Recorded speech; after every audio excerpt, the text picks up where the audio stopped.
always wanted to work in a field where there was a tangible impact, where I could see the impact of the work.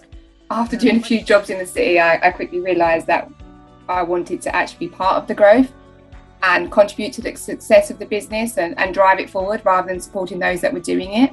I wanted to do something analytical and something that allows me to keep learning. So I started to forge a bit of a path into social research through my master's, which eventually led me to apply work as a data analyst at Policy and Practice. I joined Policy and Practice pretty soon after university as an intern. I didn't really know too much about social policy or data analysis before joining. I just thought that the company and the job looked interesting and thought I'd give it a go.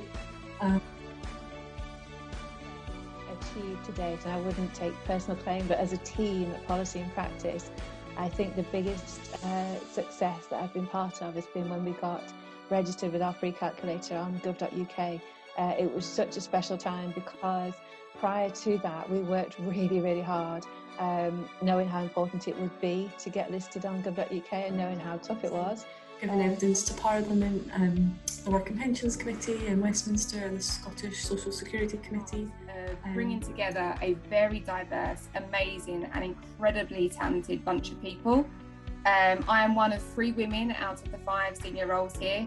We have an extraordinary mix of individuals, from people who've been private school to someone like me that has no higher education, a real mix of gender and people from all corners of the world. And moving into the technology sector and being able to use all of my past experience in this new sector for me, and really enjoying the successes that that's bringing. The mapping of all welfare benefits, which is quite a large job. There's many and they all interact with each other.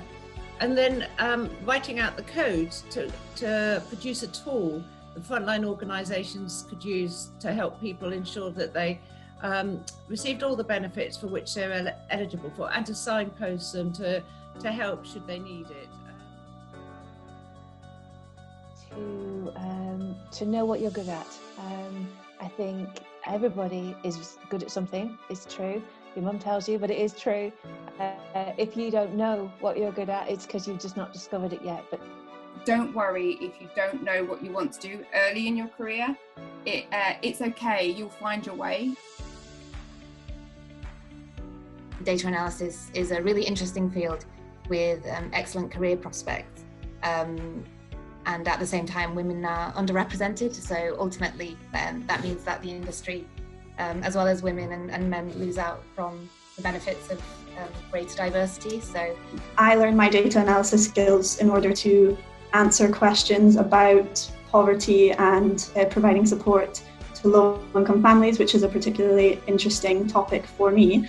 But I think most women entering any industry will now find that data analysis is more and more required to answer any of the questions relevant to their lives or interests within their career. It lets you look at problems and stories in a different way. If you can analyse data and put numbers to things, I think it's a really valuable skill to have.